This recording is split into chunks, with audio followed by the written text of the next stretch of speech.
പഴയകാല സിനിമകളിലെ ഏറ്റവും കൂടുതൽ ജനശ്രദ്ധ പിടിച്ചുപറ്റിയ സിനിമകളിലൊന്നാണ് കൊട്ടാരം വീട്ടിലെ അപ്പൂട്ടൻ. ഹലോ, ഇന്ന് കൊട്ടാരം വീട്ടിലെ അപ്പൂട്ടൻ എന്ന സിനിമ ഷൂട്ട് ചെയ്ത ഷൂട്ടിംഗ് ലൊക്കേഷനിലാണ്. ഇതിൻ്റെ ലൊക്കേഷൻ വരുന്നത് കൊല്ലം ജില്ലയിലെ കൊട്ടാരക്കര കുന്നിക്കോട് സമീപ പ്രദേശമായ മേലില എന്ന സ്ഥലത്താണ്. ഫസ്റ്റ് നമ്മൾ ആദ്യം ചെല്ലുമ്പം തന്നെ സൈഡിലായിട്ട് കാണുന്നത് ഈ മനോഹരമായ മുളകളാണ്.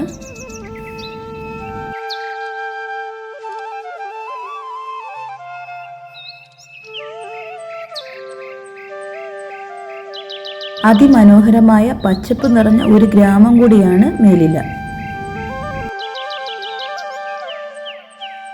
ഈ സിനിമയുടെ ഓരോ സീനുകളും എവിടെയൊക്കെ വെച്ചാണ് ഷൂട്ട് ചെയ്തിരിക്കുന്നതെന്ന് ഈ സിനിമ സ്റ്റാർട്ട് ചെയ്യുന്നത് തന്നെ അമ്പലത്തിൻ്റെ ഈ ഫ്രണ്ട് സൈഡ് കാണിച്ചുകൊണ്ടും അതേപോലെ തന്നെ ഇതിൻ്റെ ഇരുവശത്തായിട്ടുള്ള കടകൾ കാണിച്ചുകൊണ്ടാണ്. ഈ ഗ്രാമത്തിലെ ഒരു അയ്യപ്പ ക്ഷേത്രമാണ്. ഈ സിനിമ തുടങ്ങുന്നത് തന്നെ ഈ അമ്പലമുറ്റത്ത് നിന്നാണ്. കൊട്ടാരം വീട്ടിലെ അപ്പൂട്ടൻ മാത്രമല്ല, മുത്താരംകുന്ന് പി എന്ന സിനിമയുടെ ഷൂട്ടിങ്ങും ഈ അമ്പലത്തിൻ്റെ പല ഭാഗങ്ങളിൽ വെച്ചാണ് ഷൂട്ട് ചെയ്തിട്ടുള്ളത്. തിരക്കുകളോ ബഹളങ്ങളോ ഒന്നുമില്ലാതെ ഗ്രാമീണ ഭംഗി എടുത്തു കാണിക്കുന്ന നല്ല അതിമനോഹരമായ ഒരു സ്ഥലം കൂടിയാണിത്. 6 വർഷങ്ങൾക്ക് മുമ്പാണ് കൊട്ടാരം വീട്ടിലെ അപ്പൂട്ടൻ ഇവിടെ വെച്ച് ഷൂട്ട് ചെയ്തത്. അതായത് 1998-ലാണ്.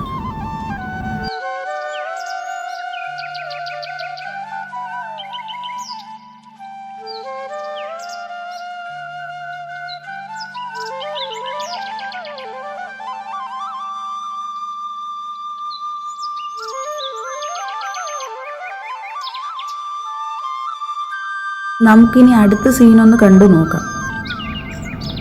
ഈ ജീപ്പ് വന്ന് നിൽക്കുന്നത് അമ്പലത്തിൻ്റെ ഗ്രൗണ്ടിലാണ്. നേരത്തെ ആ ജീപ്പ് നിൽക്കുന്ന സ്ഥലത്ത് ഗേറ്റ് ഇല്ലായിരുന്നു, ഇപ്പം അവിടെ ഗേറ്റ് ഉണ്ട്. അമ്പലത്തിൻ്റെ ഗ്രൗണ്ടിൻ്റെ ഫ്രണ്ട് സൈഡിൽ ജീപ്പ് കൊണ്ടിട്ട് എല്ലാവരും കൂടി സംസാരിക്കുന്ന സീന് ഷൂട്ട് ചെയ്തത് ഇവിടെ വെച്ചിട്ടാണ്. അപ്പൂട്ടൻ സിനിമയിലും അതേപോലെ മുത്താരംകുന്ന് പി എന്ന സിനിമയിലും ജഗതി ചേട്ടൻ്റെ ചായക്കടയായിട്ട് ചിത്രീകരിച്ചിരിക്കുന്നത് ഈ കടയാണ്. അതുപോലെ അടുത്ത സീനൊന്ന് കണ്ടിട്ട് വരാം. ഇവിടെയാണ് ജഗതി ചേട്ടൻ്റെ ചായക്കടയായിട്ട് ചിത്രീകരിച്ചിരിക്കുന്നത്. ക്ഷേത്രത്തിൻ്റെ ഗ്രൗണ്ടിനോട് ചേർന്ന് കിടക്കുന്ന ഒരു ജംഗ്ഷനാണ്. ഇതൊരു നാൽക്കവലയാണ്. അന്ന് ഷൂട്ടിങ്ങിൻ്റെ സമയത്ത് ബാക്കി കടകളെല്ലാം സെറ്റിട്ടതാണ്. ക്ലബിൻ്റെ പരിപാടിക്ക് അധ്യക്ഷൻ അപ്പുക്കുട്ടൻ എന്ന് കൈയടിച്ച് പാസ്സാക്കുന്ന ഫസ്റ്റ് സീൻ ഇവിടെ വെച്ചാണ് ഷൂട്ട് ചെയ്യുന്നത്. മുത്താരംകുന്ന് പി എന്ന സിനിമയിലെ പോസ്റ്റ് ഓഫീസായിട്ട് കാണിക്കുന്നത് ഈ പോസ്റ്റ് ഓഫീസാണ്. നമുക്ക് സിനിമയിൽ ഷൂട്ട് ചെയ്ത സീനൊന്ന് കണ്ടിട്ട് വരാം.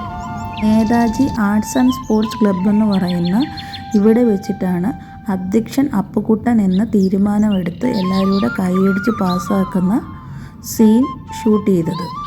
ഷൂട്ട് ചെയ്യുന്ന സമയത്ത് എങ്ങനെയാണോ ക്ലബിൻ്റെ പെയിൻറ്റിൻ്റെ കളർ ആ സെയിം മോഡലിൽ തന്നെയാണ് ഇപ്പോഴും അത് കാണാൻ. റാങ്ക് നേടിയ അമ്പിളിയെ സ്വീകരിക്കുന്ന ഒരു സീന് ഈ സിനിമയിലുണ്ട്.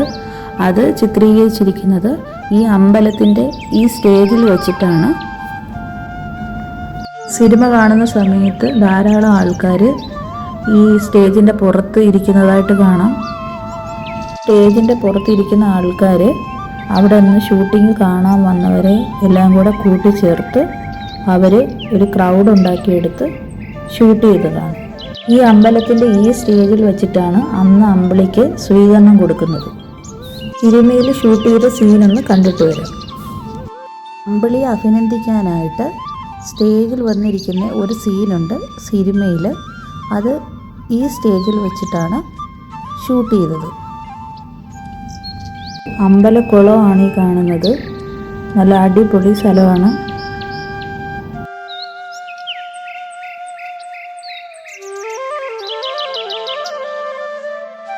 നമുക്ക് സിനിമയിലെ അടുത്ത സീനൊന്ന് കണ്ടിട്ട് വരാം. ഈ കിണറാണ് അപ്പുകുട്ടൻ വക കിണറെന്ന് പറഞ്ഞ് സിനിമയിൽ ഷൂട്ട് ചെയ്തിരിക്കുന്നത്. നമ്മളിപ്പോൾ നിൽക്കുന്നത് അപ്പൂട്ടൻ വക കിണറിൻ്റെ അടുത്താണ്. വന്നിട്ടാണ് ജയറാമേട്ടനും കലാഭമണി ചേട്ടനും കൂടി ആ മുത്തശ്ശിയുടെ അടുത്ത് സംസാരിക്കുന്നത്. കിണറിൻ്റെ സൈഡിൽ നല്ല അടിപൊളി ചെടികൾ വച്ചു പിടിപ്പിച്ചിട്ടുണ്ട്. അതേപോലെ തന്നെ അതിൻ്റെ ബാക്ക് സൈഡിൽ വയലാണ് കാണുന്നത്. ഈ സിനിമയിൽ തയ്യക്കടയായിട്ട് ഷൂട്ട് ചെയ്തിരിക്കുന്നത് ഈ കടയാണ്.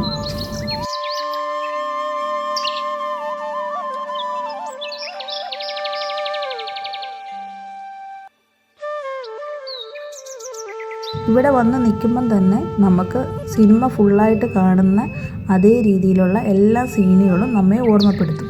ഈ സിനിമയുടെ ബാക്കി ഭാഗങ്ങളെല്ലാം ഷൂട്ട് ചെയ്തിരിക്കുന്നത് കുളക്കടയിലും ചടയമംഗലത്തും വെച്ചിട്ടാണ്. പഴയകാല ഓർമ്മകളെ ഓർമ്മപ്പെടുത്തുന്ന ഗ്രാമീണ ഭംഗിയിൽ ചിത്രീകരിച്ചിരിക്കുന്ന ഒരു മൂവി കൂടിയാണ് കൊട്ടാരം വീട്ടിലെ അപ്പൂട്ടൻ. ഇവിടെ വന്ന് കാണുമ്പോൾ തന്നെ സിനിമയിലെ സീനുകളെല്ലാം മനസ്സിൽ ഓടിയെത്തും. ഈ ഗ്രാമത്തിൻ്റെ പ്രകൃതി ഭംഗി ഒട്ടും നഷ്ടപ്പെടാതെ ചിത്രീകരിച്ച നല്ലൊരു മൂവിയാണിത്. ഈ വീഡിയോ ഇവിടെ അവസാനിക്കുന്നു. ഇനി ഒരു പുതിയ വീഡിയോ ആയിട്ട് വരുന്നതായിരിക്കും. ഈ വീഡിയോ കണ്ടിട്ട് പോകുന്നവരെല്ലാവരും ഈ ചാനലൊന്ന് സബ്സ്ക്രൈബ് ചെയ്ത് സപ്പോർട്ട് ചെയ്യാൻ മറക്കല്ലേ.